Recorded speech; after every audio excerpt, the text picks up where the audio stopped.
Sometimes I think we put up too many requirements for people to come to interact with, to meet Jesus. We live in a time when sometimes church folk act like you can't admit that you've got doubts or struggles in your faith, or that you can't bring honest questions, or we're afraid to say out loud, or I have a really hard time believing this about God, or I really don't understand what this story means, or here's why I really, really question where God is in the world. Sometimes church folk don't help. Sometimes pastors and religious professionals don't help, because we make it sound like there's this prerequisite of unquestioning faith that is required before Jesus will welcome you onto the team. But when you actually listen to stories about Jesus encountering people who bring honest questions and are able to just lay them out in front of Jesus, Jesus doesn't blush. He doesn't send anybody away. He doesn't dismiss them because their faith is honest and wrestling and struggling. Instead, Jesus welcomes that kind of interaction. If anything, the people Jesus has the hardest time dealing with are the ones who are so set in their religious certainties that they have no room to be challenged, stretched, or to grow when Jesus presents them with something new. Take, for example, this story we're going to be looking at this coming Sunday. Jesus is just becoming this public figure. People are beginning to get to know him. And some friends of friends come and find this guy named Nathaniel and say, hey, you gotta meet this Jesus. He's amazing. We think he's the one we've been waiting for. His name is Jesus. He's from Nazareth, this little middle of nowhere town in Galilee. And Nathaniel just blurts out, Nazareth, that nowhere town? Can anything good come out of Nazareth? And they say, come and see. So they introduce Jesus to Nathaniel.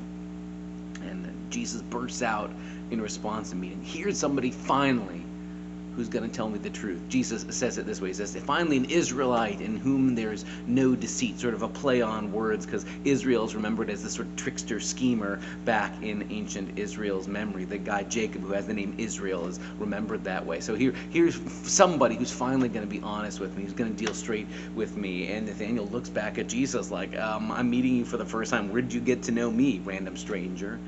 And Jesus says, I saw you before Philip even called you. I saw you back when you were sitting under the fig tree all by yourself. And Nathaniel sort of breaks down and goes, my Lord and my God, you're the King of Israel. You really are the one we're waiting for. The thing I love about that whole exchange is Nathaniel is, to be honest, just kind of rude to Jesus. And can anything good come out of the nowhere town that he's from? Oh, why would I bother giving any time or interest listening to this guy from nowhere?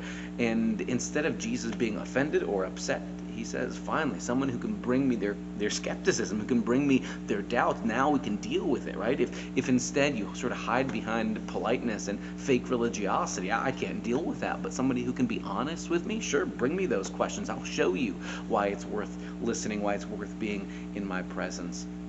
And the thing I love about that whole story is, at first it seems like a question of whether Nathaniel will or won't muster up the initiative to go seeking after Jesus. And Jesus turns the tables on him and says, before you were even looking for me, before anybody even said my name to you, I was looking for you. This is the great reversal of our faith.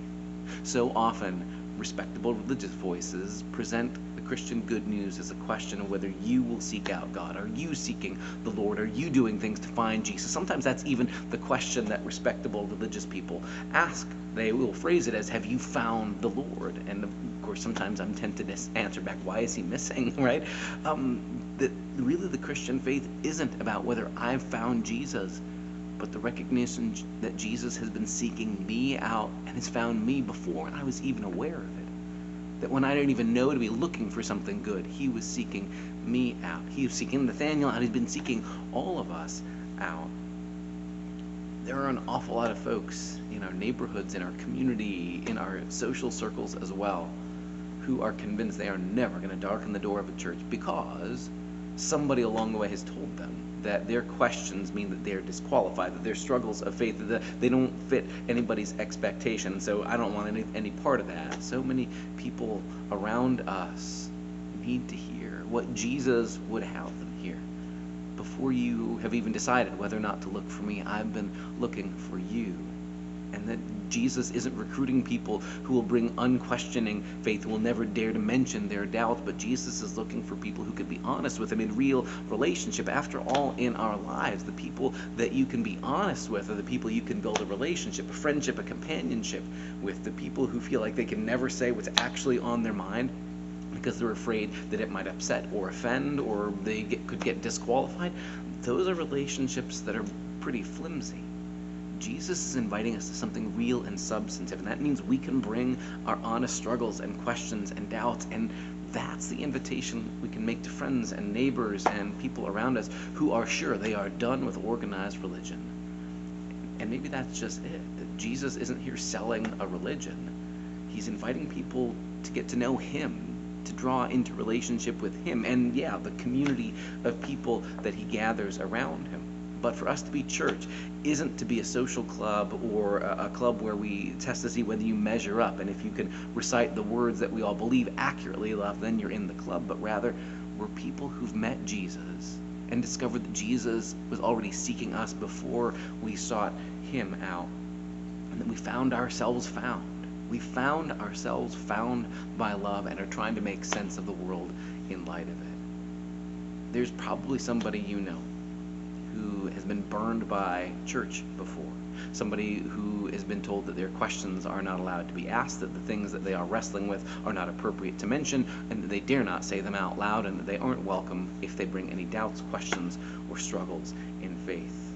Maybe it's time to reintroduce all of us to Jesus, who doesn't shy away from our questions even when they're asked brusquely or even rudely, but instead says, before you were looking for me, I was looking for you. Join us on Sunday as the community of people who are learning what it's like to live in light of meeting Jesus and discovering he was seeking us out before we were even looking for him. See you Sunday.